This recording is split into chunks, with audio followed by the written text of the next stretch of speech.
You know, I really have no idea, like, shit.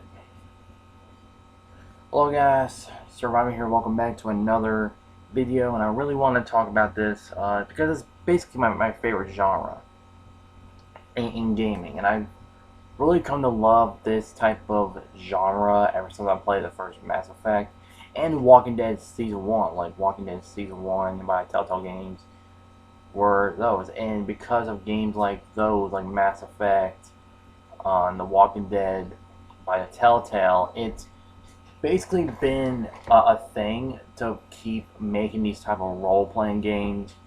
And role-playing games is basically my favorite genre, right next to freaking survival horror. Like, I love survival horror. Like, I like it when you gotta do all these. You gotta do certain things to survive and everything. And that's kind of like one of the reasons why I love the old school Resident Evils and even like the first three Silent Hills. Like, I haven't even played the first three Silent Hills, but I've seen what they're like, and holy shit, they do a damn good job at it. And even Resident Evil Zero, like I played some of Resident Evil Zero, I haven't beaten it. I freaking love it. Resident Evil the remake, awesome game. It's definitely one of the best remakes up there of all time, possibly the best remake of all time.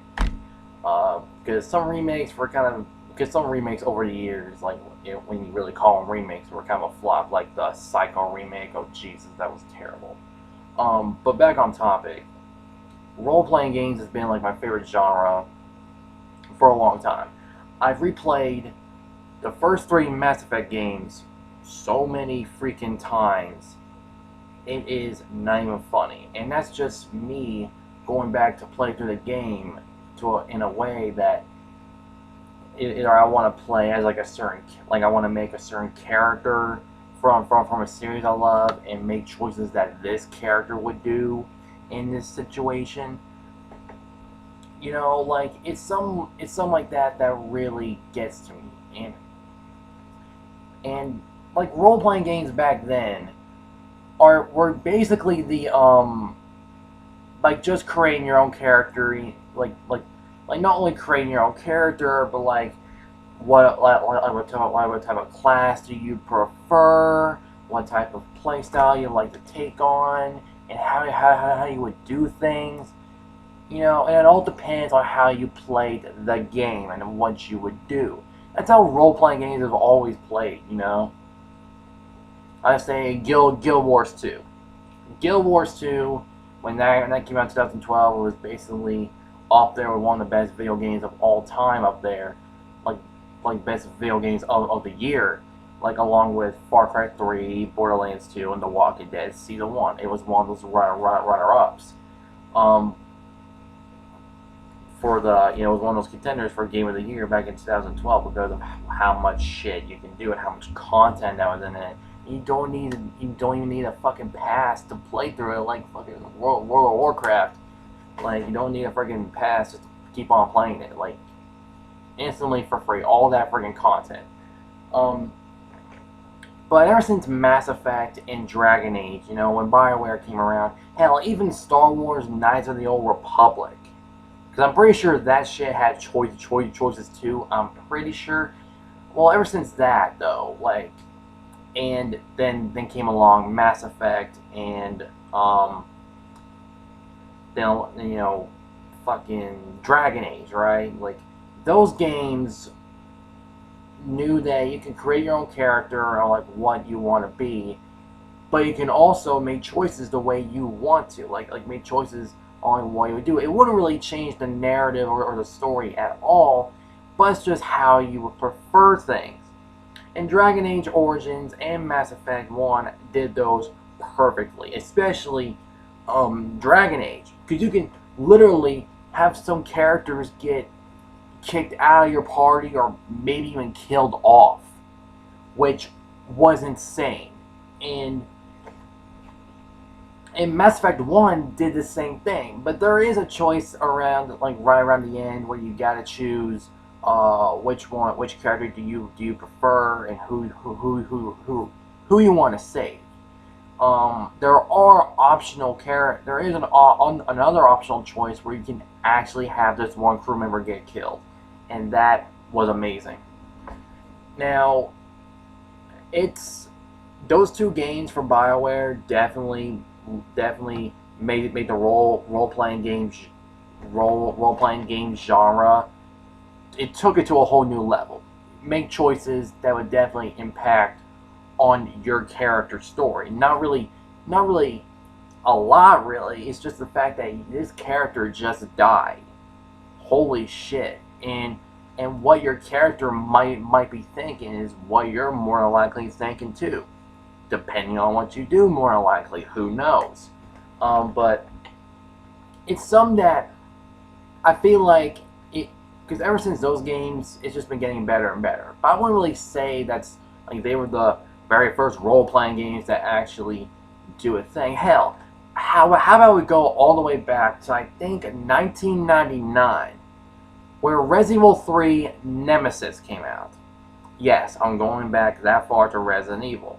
Now, I don't know if any of y'all noticed this, but Resident Evil 3 Nemesis had a role-playing mechanic where you actually can choose on what you want to do in this situation. And the very first choice in that game is taking place right after you meet face-to-face with Nemesis for the first time once you get to the police department, where you can either fight head on after you just killed one of your freaking friends, or you run into the police station already. Now,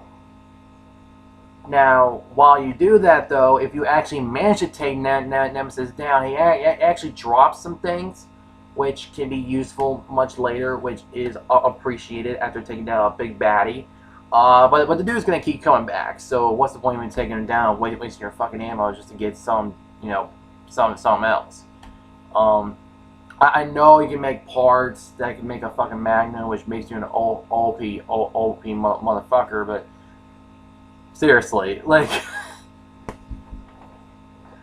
seriously, I just don't think it's worth it all the time you encounter a Nemesis. You just gotta get away from him. The guy won't die.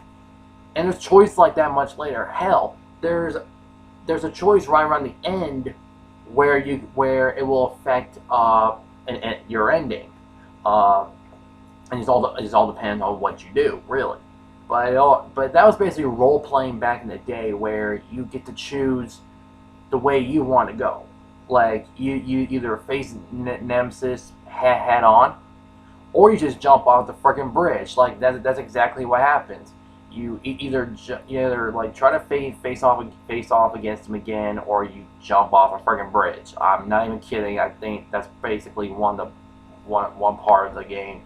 And there's a bunch of those choices much later in the game, and it's pretty cool. Like, I really like that. I think that was definitely what was going to revolutionize that was role-playing games when it comes to choices. So, 2017, we're getting games, 2017, like, we got a lot of games too. Like, hell, I mean, there's a... What was the studio called? They're the ones that made Heavy Rain. Heavy Rain was definitely a heavy hitter too. It really was. There are 17 different endings depending on what you do, which that's crazy. There's Beyond Two Souls. I've barely even heard any of that game. I've seen people play it. I'm not quite interested on Beyond Two Souls, but it was pretty. I heard it did well. It also had Ellen Page, a great actress. I heard, which she does pull it off. And the same studio is making a game called Detroit Become Human, and I'm really excited about that game. You can actually have all three protagonists that you play as die, and have possibly the worst ending, based on your choices. Even if all your characters die, you can possibly get the best ending regarding like what you do. Like, this is like, if the same studio can make a game like Heavy Rain to have 17 different endings, what's stopping them to make it even more with Detroit Become Human? Like, I heard it's gonna be pretty long, maybe even longer than Until Dawn, which is gonna be surprising to me because Until Dawn is one of my favorites. But again, Detroit Become Human is looking pretty good. But the reason why I'm talking about all this is that it's the future of role-playing gaming. We got games now that like Until Dawn and Life is Strange that released in the same year, surprisingly. And we still got Telltale Games working on we still have Telltale Games working on games like we got we're getting we're getting the final season of The Walking Dead coming in 2018, even though they just got done with A New Frontier. We're getting a second season of Batman. We're already on season 2 of Minecraft Story Mode. They're still doing Guardians of the Galaxy, and there's going to be a Wolf Among Us season 2, and there's going to be a Game of Thrones season 2. Yeah, Telltale's got a lot on their plate, but I think making their games has become a lot easier, possibly because of the new engine they got, and that would explain a lot, because Walking Dead and New Frontier looked a lot cleaner, looked a lot more fluid and stuff, you know, like when it comes to like the look, and I'm like, yo, that looks pretty cool. But I really want to talk about this because of the future of role-playing games. It's become a big thing now, where I feel like our choices at this point should at least like somewhat matter in the end. But the thing is, like, when it comes to choices, like, they've been slowly getting better. Like, if you look at Life is Strange definitely had, you know, choices that actually mattered in some way. Like dialogue problems, like how these characters feel about you, like, oh, I feel such a piece of shit by saying that you should have avoided this girl's call, you know, like if this character actually lived or something like that. And like Life is Strange didn't really lead up to a point where like I was kind of a bit disappointed that like I was kind of a bit disappointed because like how much of the game like it's some of it's the same shit, but it all depends on what you do and what happens and what you found out and what you can tell, which will complete, you know, basically different playthroughs. Until Dawn definitely was a big hit, despite the amount of marketing it didn't get really. But Until Dawn, it's not a game changer. I'm gonna be completely honest, but I think the only game changer, which is what it did right, which is what it was promoting, is that because of sometimes of what you do will lead up to a character's day. Like all your choices somewhat will lead up to a character dying. Well, at least some of your choices really, and they promoted that, and that's what we got. All characters can die in some way or form. Now, I was disappointed on how many deaths there were in the game, but because I feel like that there should have been like, if there was like a chance for us to get for a character to get killed off, they really should have taken it. And that's kind of like what I was disappointed with, that they had to go with a scripted part, and because like this character had to live, like fucking Mike should have had at least 2 deaths in the sanatorium in Chapter 9. The dude there were so many damn Wendigos in that damn sanatorium, and this dude has no freaking optional deaths, no matter how much you F up. It was dumb to me on how many times that this dude literally could have died. Like, what about Chase and Jessica? I feel like you should have been careful about that. Like, if Mike failed to do the QTEs right, he could have possibly died, and so would Jessica, all at the same time. That's what I was kind of disappointed with, but I feel like we're gonna get better. Don't get me wrong. Until Dawn is still one of my favorites. I still enjoy my first experience. It's a damn good game. But role-playing games need to improve a lot of things, and our choices should at least matter in some way or form. And BioWare's been working on these type of games for a long time, and hopefully in this new trilogy of Mass Effect, we maybe our choices will actually matter in the end. Like, I'm talking about all of our choices, literally. Like, all the accomplishments we made and everything. Because Andromeda's gonna be around for a long time, people. No matter how much you freaking trash talk about the game, it's still gonna be around, people. I mean, seriously. Maybe the characters will be a lot better than people expect. Maybe the squads will be bigger, and there's gonna be like a bigger threat than the Kett. Who knows? But who really knows? Like, on what BioWare is gonna do. And Dragon Age is getting a Dragon Age 4. Like Dragon Age 4 is currently in development, and with Dragon Age, with that sequel, DLC epilogue, which is a true epilogue to the game. We with that though, it really made me think on like what they're gonna do if Dragon Age 4 is gonna be the same exact game. Like, are we gonna play as the Inquisitor again? Because that's what it would definitely look like, since they were sequel baiting on that. And the thing is, the very ending of Dragon Age Inquisition, from what I heard though, definitely implied on the true epilogue DLC thing. On like, holy shit, what just happened? And the DLC epilogue thing explained it, from what I heard. I haven't really played it. I heard of it. I was like, oh my god, you fucking lying.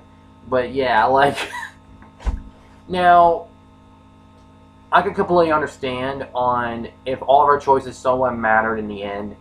I'm going to be completely honest with people. Like, I know people will criticize Life is Strange's ending for like, either go for a cop-out or freaking go for a freaking just be selfish ending. You know, like, it. And I can see why people really hated the endings, at least both. But the ending that I chose on Life is Strange, which, by the way, while I'm recording this, it's just taking place after I recorded Life is Strange Episode 5. That greatness, though, I still felt like it was the right thing to do, though. I mean, maybe it's Dodnod's, response to, like, yeah, life is strange. No pun intended. But and the thing is, life is going to be a bitch no matter how you look at it. And Life is Strange Episode 5 definitely shows that life isn't always going to go the way you plan.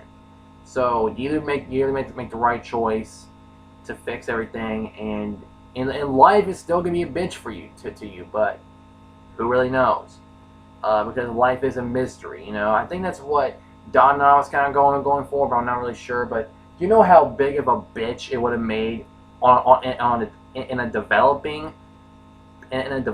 perspective? Don would have had another damn year just to finish the damn game. I'm not even joking. I would have been like, hey, I want to buy Life is Strange. But people would have definitely been like, oh my god, don't pull off this hiatus bullshit. Again, people, from a developing standpoint, it's going to be hard as shit to make alternate scenes, alternate, scenarios, alternate endings. So many different endings. I mean, I don't even know how long it took for Heavy Rain to be developed, because there are 17 different freaking endings. So what is the future for role-playing games? I think Dotnod, since they're currently making Life is Strange 2, and another company's making the Before the Storm, which is, the prequel to, basically showing what Chloe's life was really like with Rachel. But it really just, as much as I want to get multiple endings depending on all of our choices, or maybe even the majority of them, I don't want the developers that I love, like BioWare and Telltale Games, and even Dotnod, or even Supermassive Games, to freaking stress the hell out of themselves just to give us endings and alternate scenarios to make it worth it. Now that more likely ain't gonna be a problem. Like, let's say 5 years later or even 10 years later. But right now, it's like it's hard as shit, and I don't blame developers not going that route. I don't blame them, because back when Mass Effect 3 came out, people were pissed at the ending. That like, even when the extended cut came out, I mean, our choices somewhat mattered, and that was just from the actual game. But what about the actual trilogy? Now it really all depends on who lived and who died. Like, with the characters from Mass Effect 1 and 2. But all the other choices that literally was the majority of the choices from Mass Effect 3 that affected the ending was Mass Effect 3. Like the extended cut shows that. So basically, the majority of the choices that you chose from Mass Effect 3 mostly affects the extended cut endings. Now, I don't have a problem with the extended cut endings, but I don't blame for at a time, like in 2012, for BioWare to not go for different ways to end the game. I don't blame them. I really don't. They had to go out in a Mass Effect, the original trilogy, had to go out in a way that, again, it's scripted no matter what you do. But now Mass Effect 3, because the extended cut does have multiple endings. I'm talking about more than like 4. It just all depends on what you did throughout the trilogy, on who lived and who died, and what you did throughout Mass Effect 3 for the most part. That's basically what the 3 endings of the original 3 endings of Mass Effect 3 really is, if you got the extended cut. But yeah, so I don't blame BioWare for going that route. I really don't. And Dragon Age Origins, there's actually 3 endings where your character dies, Alistair dies, or you have sex with Morgan and both of you live. But that's literally what happens in Dragon Age Origins. I'm not even joking. But again, where does the future of role-playing games, the genre, go? I love interactive movie-type stories like Until Dawn. I love things like that. I love Telltale games. But I feel like a lot of games like Resident Evil should take a lot of that, because if you really look back, though, Resident Evil the remake, and even Resident Evil 1 and Resident Evil 2, like Resident Evil 1 and 2, before Resident Evil 3, did have some role-playing elements to them. And Resident Evil 1, also the remake as well, it had choices where you can actually... It had choices on who, like, would you give the gun back to Barry or you don't, which is amazing, which is great, and it goes from multiple endings, and that was a thing. That was like a big thing nowadays. I think Resident Evil 1 was like the very game to have multiple endings, which is one of the reasons why it got popular all of a sudden, really, too. Not only because of its bad voice acting, but it was also the whole atmosphere of Resident Evil 1 and everything. Resident Evil 2 also did the same thing with the pack. Like, remember that locker in the armory, right? You get to choose either the submachine gun or the pack that you will hold 2 more items in. If you choose one of them, the other character where you go back through it just to play as the other character, which is like either Claire B or Leon B, really. You know, it really all depends. The other character will get that one, and that will impact the gameplay depending on how you played it. And Resident Evil, in the old school Resident Evil games as a whole, and even the survival horror ones, all have role playing in a way that it did before. Either take away, like, either go in with a freaking grenade launcher, or just go in with a freaking knife, just whenever you want it, really. It was on your choice on the gameplay, which was very subtle for role playing at the time, really. But the thing is about role-playing games is I wonder how much longer we're going to be going for this. And I would love to see games where we do have choices and they have fantastic gameplay. Now, I think that's what a lot of people would love to see because that's what Mass Effect and Dragon Age does. But people criticize Telltale Games and Supermassive and Dot because they don't have literally at all gameplay. So it's you walking from point A to point B, wherever the hell you want, just talk to somebody. And thing is, I just don't give a shit. Like, really, I just do not give a shit. Because as long as we're making choices and everything, this is just a story-based game, who the fuck cares? If it's gonna be story-based, it's gonna be like that. Who cares if you're just walking around from point A to point B? Who the hell really cares?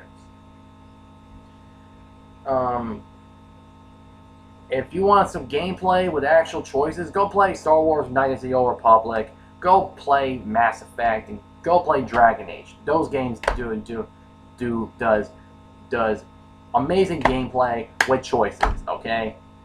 Leave. But I hate to be an asshole, but that's just how I feel. And we all love freaking Life is Strange. That's an amazing game. But where do the role-playing genre really go here?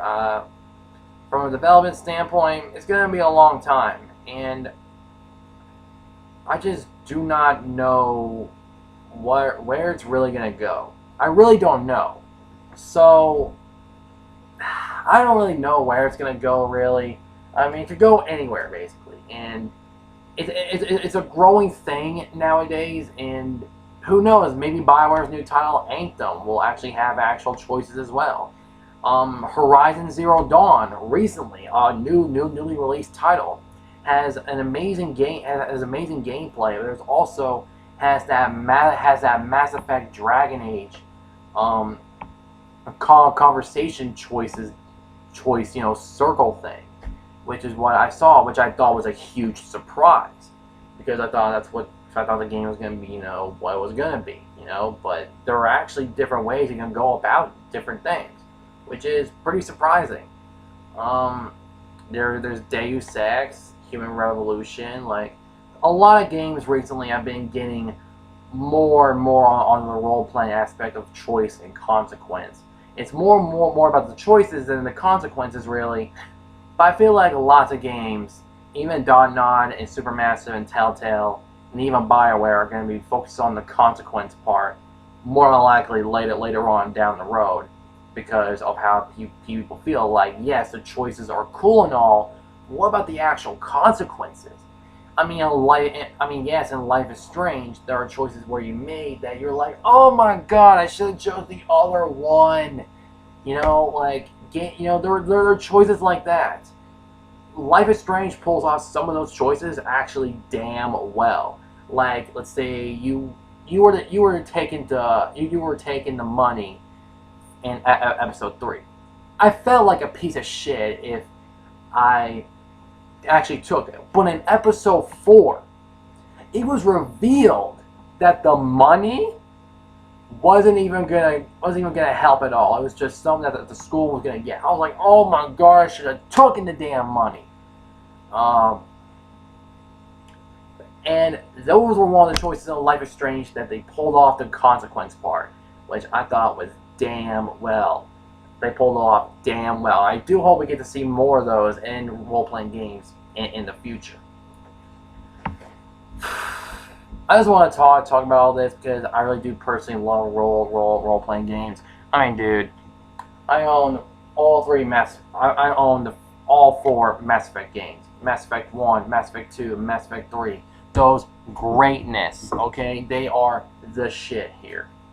Dragon Age. I own Dragon Age Origins. I own Dragon Age Inquisition. I haven't beat Dragon Age Inquisition. I do plan on restarting it though because I kind of got stuck somewhere. I'm just like, oh, like I haven't played it in a long while, so why not?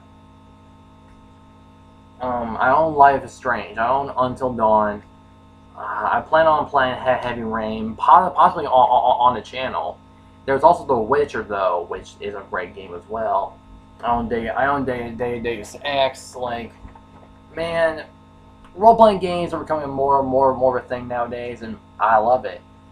Um, but I just do not think that they're gonna master the choice and consequence stuff a lot more until like much later down the road, more than likely by the next 3 to 5 years, and maybe even 10. That's probably when they'll master it. Because the thing is, technology has been advancing a lot recently, to the point where I wouldn't even be surprised that we master choice and consequence in about 3 to 5 years, when I'll be like I'll be 22. Like, when I'm like freaking 22, like I wouldn't be surprised. Um, but this is all I want to say, guys. I'm sorry for talking about all this so long, but this is just my thoughts on the role playing game genre and the future of it.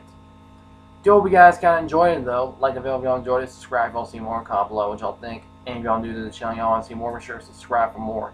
And I hope you guys enjoyed it, and I will see you guys next time.